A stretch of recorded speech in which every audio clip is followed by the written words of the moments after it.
अस्सलाम वालेकुम। General pathology start करेंगे और इसमें जो टॉपिक्स हमें कवर करने को आप लिस्ट कर लीजिए, फिर वन बाई वन स्टार्ट करेंगे।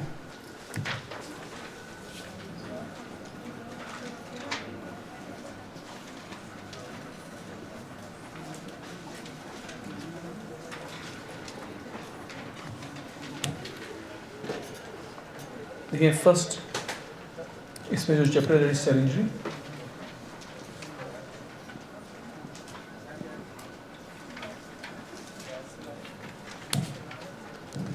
नंबर सेकंड पे जो चैप्टर हम स्टार्ट करेंगे that will be of inflammation.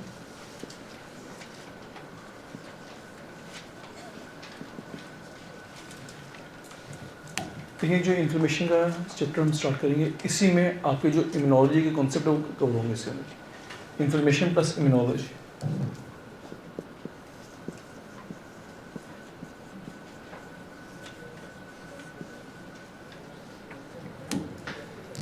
Number 3 will be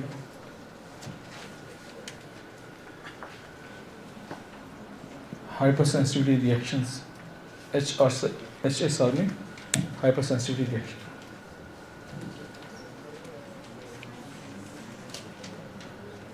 Fourth topic will be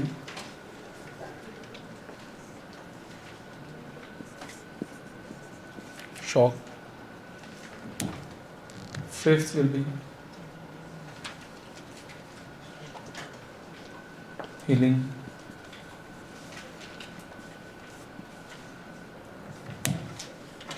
Sixth will be oncology।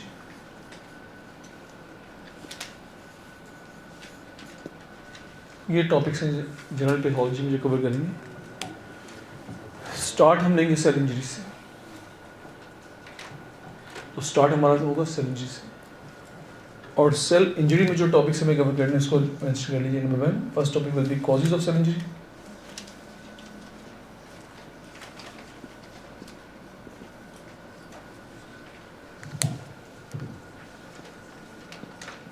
Second topic will B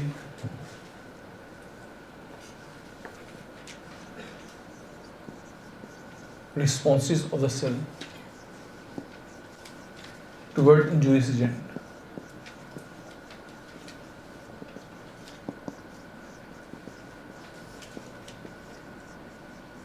जब भी कोई इंजूरियस एजेंट आप सेल पे अप्लाई करेंगे तो सेल कैसे रिस्पॉन्ड करेगा, इस पे बात होगी।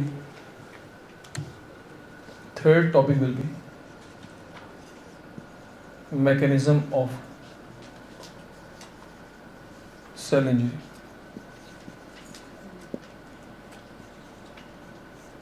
Mechanism of cell injury. Fourth topic will be cell death.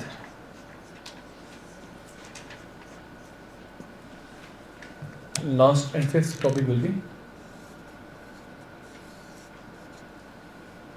Calcification.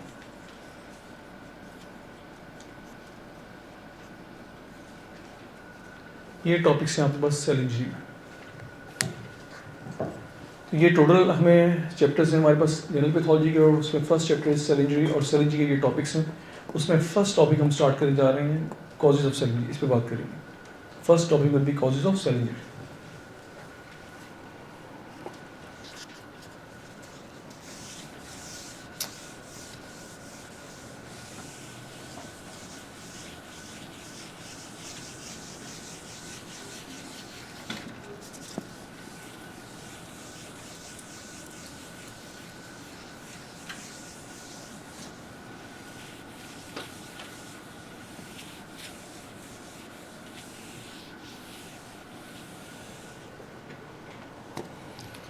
First topic will be causes of cell injury।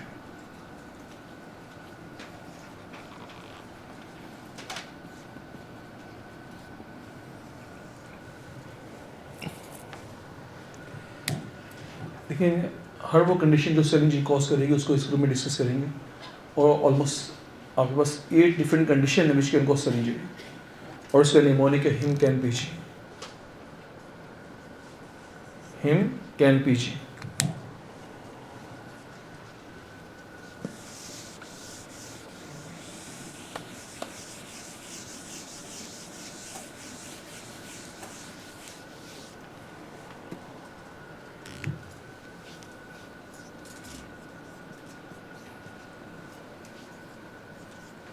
ये 8 आपकी डिफरेंट कॉजेज हैं सेल इंजरी की। There are 8 different causes of cell injury.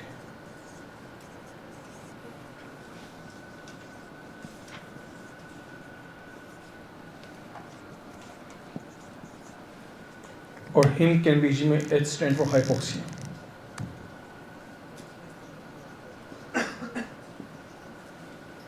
Second will be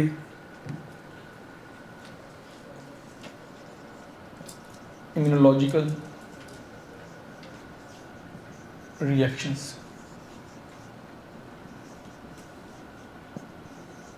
Hypoxia can cause cell injury. Immunological reaction can cause cell injury. Microorganisms can cause cell injury.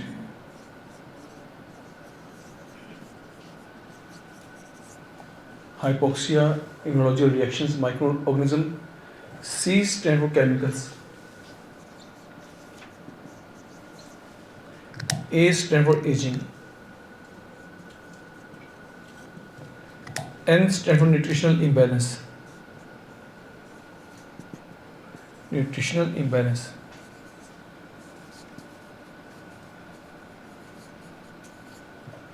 And P stand for physical agent.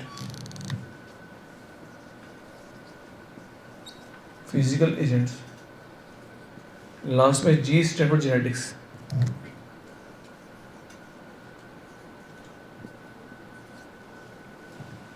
तो ये आपके पास causes cell injury. देखिए इस time आपके पास medicine, surgery, gynae ops, ENT, eye, skin, psychiatry, जितने भी आपके पास सब्जेक्ट्स हैं, इन सब्जेक्ट में जितने भी डिसऑर्डर्स हैं, उन डिसऑर्डर की अगर आपसे एटियोलॉजी या कॉज की बात की जाए तो इन्हीं 8 में से कॉज होगी। और देखिए आपने सुना कभी समटाइम किसी डिसऑर्डर के जो कॉज है उसमें लिखा होता है अननोन एटियोलॉजी, लिखा होता है ना आपने। यानी कि ऐसा डिसऑर्डर जिसकी कॉज इनमें से कुछ ना हो तो उसकी कॉज क्या होगी, अननोन होगी, उसको अननोन एटियोलॉजी कहेंगे आप। तो जितने भी डिसऑर्डर करंटली जो एग्जिस्ट करते हैं उनकी कॉज या तो हाइपोक्सिया होगा, या आपके पास इम्यूनोलॉजिकल रिएक्शन होगा, या माइक्रो ऑर्गेनिज्म, या फिर किसी केमिकल की वजह से, एजिंग, या फिर न्यूट्रिशनल इम्बैलेंस की वजह से, या फिर फिजिकल एजेंट्स, और या फिर किसी जेनेटिक डिसऑर्डर की वजह से वो डिसऑर्डर होगा। देखिए आप में से सब कोशिश करेंगे एक एक डिजीज अपने जेब में ले आए, कोई सा एक डिसऑर्डर अपने जेब में ले आए, जो भी डिसऑर्डर अपने जेब में लेके आए, और फिर सोचें कि उस डिसऑर्डर की कॉज इनमें से क्या होगी। अगर उस डिसऑर्डर की कॉज इसमें से नहीं होगी ना, तो उसकी कॉज अब है अननोन एटियोलॉजी। देखिए कॉज को आप एटियोलॉजी भी कहते हैं, कॉजेज ऑफ सेल इंजरी कह लें या एटियोलॉजी ऑफ सेल इंजरी कह लें आप, और एटियोलॉजी ऑफ सेल इंजरी।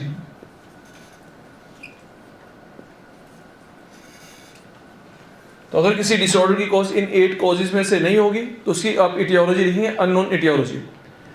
देखिए आपने सबने एक ही डिसऑर्डर सोच लिया आपने, अगर मैं आपसे पूछूं तो बता देंगे नाम उसको। अब से फॉर एग्जाम्पल मैं आपसे पूछूं क्या डिसऑर्डर सोचा आपने, तो क्या बताएंगे आप? देखिए मैंने आपसे क्या सोच लिया, मैंने पूछना है आपसे, क्योंकि मैंने आपसे पूछना है अगर ये डिसऑर्डर सोचे आपने तो उसकी कॉज इसी में से कोई होगी। अब कोई एक डिसऑर्डर आपने सोचा होगा, कोई नाम दे दें आप। देखिए इतने डिसऑर्डर हैं, चलें डायबिटीज़ ही कह दें मुझे आप, हार्ट डिजीज। अब मुझे बताएं हार्ट डिजीज की कॉज क्या है? देखिए हार्ट डिजीज की कॉज एथिरोमा है ना, और एथिरोमा की कॉज क्या है? Atheroma can be because of hyperlipidaemia, और hyperlipidaemia can be because of genetic disorder, hyperlipidaemia can be because of nutritional imbalance. Atherosclerosis की एक कॉज हाइपरटेंशन है, hypertension can be because of sodium retention, hypertension can be genetic disorder. देखिए इसके अलावा एथिरोमा formation की cause और क्या आपके पास? Diabetes, diabetes can be because of genetic disorder, diabetes can be because of nutritional imbalance, diabetes can be because of micro organisms. आप जानते हैं माइक्रो ऑर्गेनिज्म डायबिटीज कॉज करते हैं, micro organism can cause diabetes, और micro organism की वजह से अगर डायबिटीज होगी तो टाइप 1 डायबिटीज है, और टाइप 1 डायबिटीज जो है वो उसमें इम्यूनोलॉजिकल रिएक्शन भी इन्वॉल्व होते हैं। देखिए डायबिटीज के अंदर इम्यूनोलॉजिकल रिएक्शन भी इन्वॉल्व है, डायबिटीज के अंदर माइक्रो ऑर्गेनिज्म भी इन्वॉल्व है, डायबिटीज के अंदर न्यूट्रिशनल इम्बैलेंस भी इन्वॉल्व है, डायबिटीज के अंदर जेनेटिक जीन की एब्नॉर्मलिटी भी इन्वॉल्व है। देखिए कोई सा भी डिसऑर्डर आप सोच लें, आपके ज़हन में जितने भी डिसऑर्डर्स आएंगे उन डिसऑर्डर की कॉज इन्हीं में से कोई ना कोई एक कॉज होगी। अगर इनमें से कोई कॉज नहीं मिलेगी तो फिर उसकी एटियोलॉजी क्या होगी?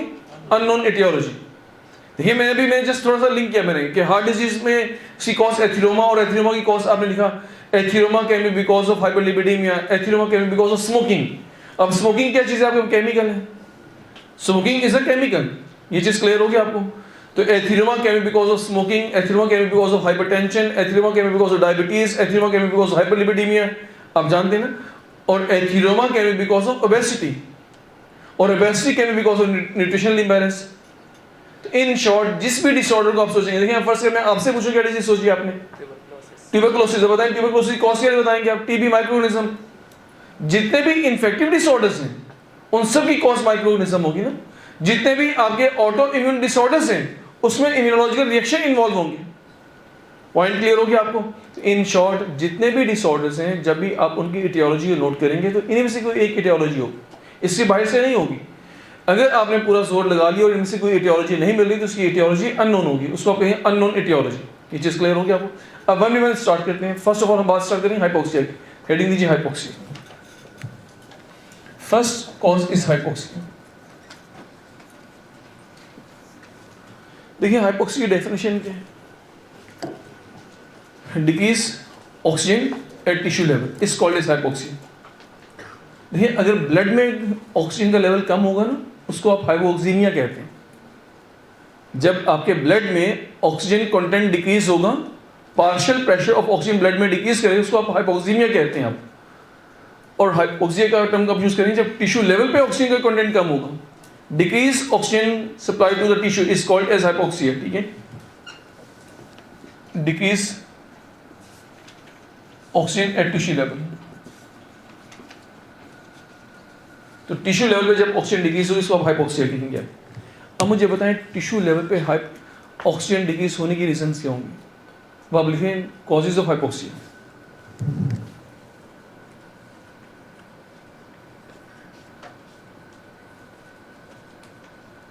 कॉजेज ऑफ हाइपोक्सिया आप जानते हैं?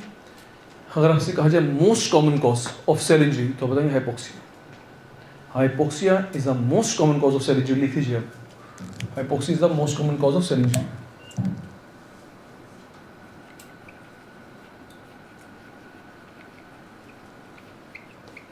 Most common cause of cell injury. अगर ये तमाम कॉजेज मेंशन और आपसे कहा जाए इनमें से most common cause of cell injury के तो आप बताएं आंसर क्या होगा? हाइपोक्सिया।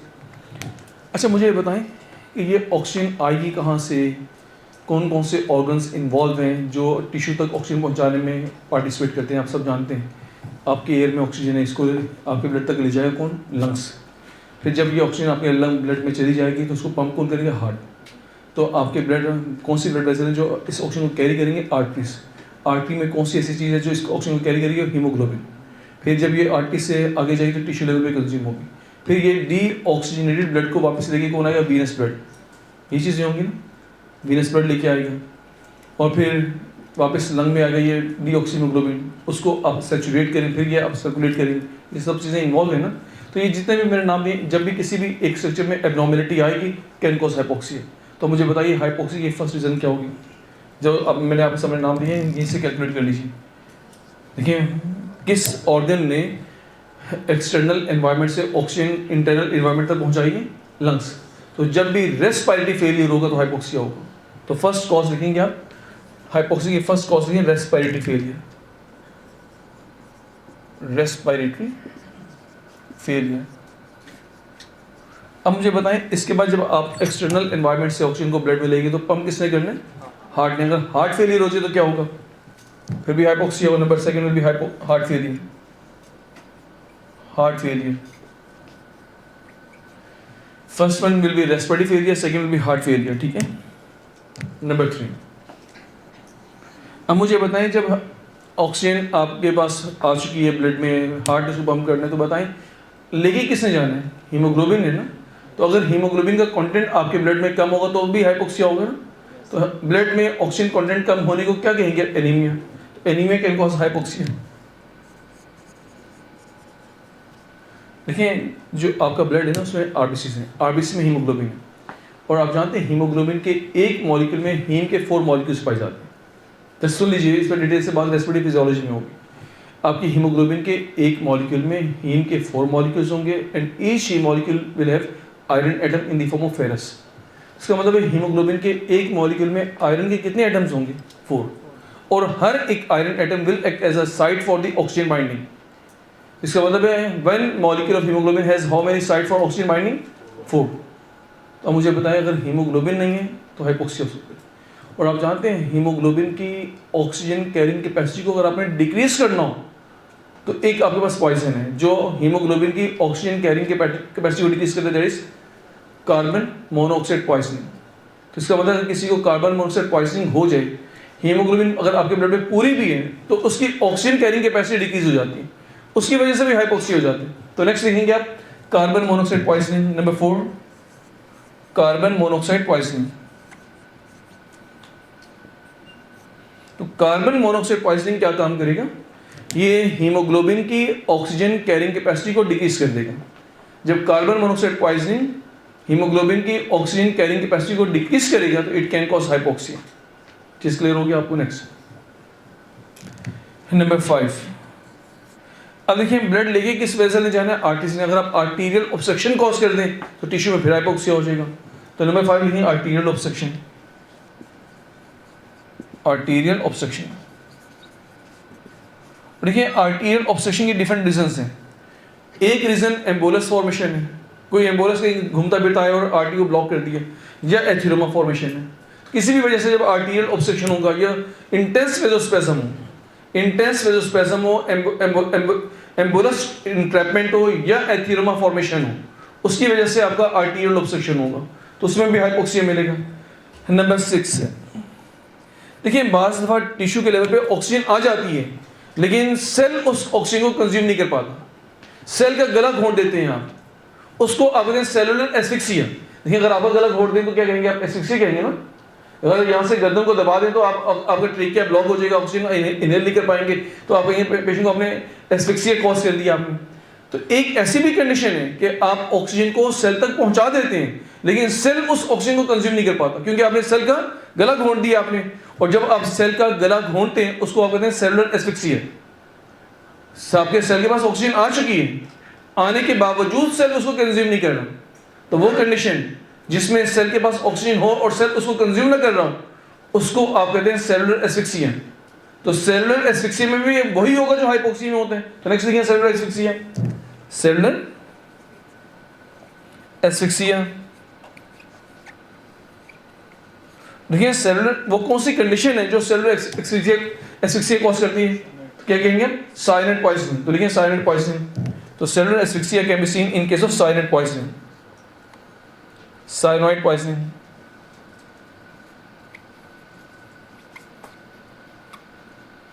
तो cyanide poisoning can cause cellular asphyxia. अब इसके बाद देखिए जब आपका ब्लड आपकी हीमोग्लोबिन से ऑक्सीजन डिलीवर हो जाती है टिश्यू में तो उसके बाद हीमोग्लोबिन किस फॉर्म में कन्वर्ट हो जाती है? डीऑक्सी हीमोग्लोबिन की फॉर्म में कन्वर्ट हो जाती है।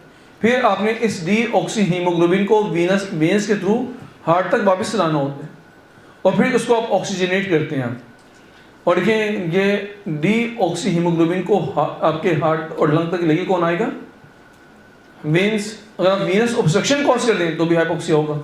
तो last 7th condition is Venus obstruction. Venus obstruction, Venus obstruction can cause hypoxia. और इसके अलावा देखिए अगर आपका हाइपोटेंशन हो जाए तो उसमें भी हाइपोक्सिया हो सकता है। लास्ट नंबर 8 लिए hypotension. Number 8 will be hypotension. Basically hypotension can be seen in case of heart failure. Hypotension can be seen in case of heart failure. तो ये आपके पास कंडीशन है जो हाइपोक्सिया कॉज करेंगे। तो हमने फर्स्ट टॉपिक स्टार्ट किया जनरल पैथोलॉजी में कॉजेज ऑफ सेल इंजरी, और कॉजेज ऑफ सेल इंजरी का निमोनिक है हिम कैन पीजी, और हिम में एच स्टैंड फॉर हाइपोक्सिया, और हाइपोक्सिया की डेफिनेशन आपके सामने, और आपने क्या अंडरस्टैंड किया hypoxia is the most common cause of cell injury, और हाइपोक्सिया की कॉजेज को आपने अंडरस्टैंड किया। नेक्स्ट हम बात स्टार्ट करेंगे इम्यूनोलॉजिकल रिएक्शन के बारे में। हेडिंग दीजिए इम्यूनोलॉजिकल रिएक्शंस।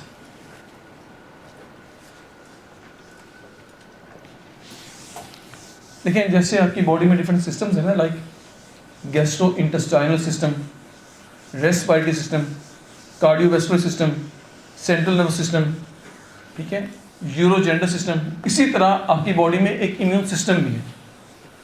हमारी बॉडी में डिफरेंट सिस्टम्स हैं, like central nervous system, respiratory system, cardiovascular system, gastrointestinal system, urogenital system, integumentary system, musculoskeletal system, different systems है ना। इसी तरह हमारी बॉडी का एक सिस्टम है इम्यून सिस्टम। जैसे आपकी बॉडी के हर सिस्टम के डिसऑर्डर्स हैं, इसी तरह हमारी बॉडी के इम्यून सिस्टम के भी डिसऑर्डर्स हैं। तो वो हेडिंग दीजिए, disorders of the immune system. ये इम्यूनोलॉजिकल रिएक्शन की अगेंस्ट अब ये हेडिंग देंगे, disorders of the immune system. Disorders of the immune system.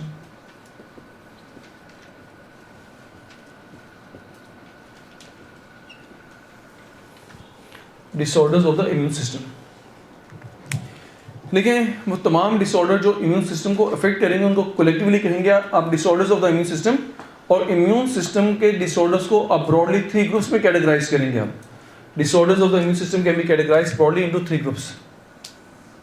First one will be auto immune disorders. Auto immune disorders.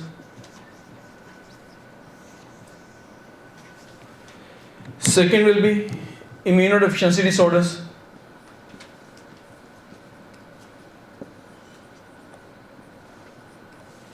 Immunodeficiency disorders.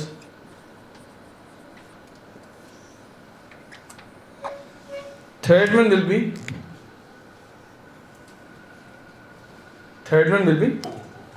hypersensitivity reaction, HSR. तो जब भी आपसे बात की जाएगी disorders of the immune system, तो आप बताएंगे इम्यून सिस्टम के तमाम डिसऑर्डर्स को ब्रॉडली 3 ग्रुप्स में कैटेगराइज करेंगे आप।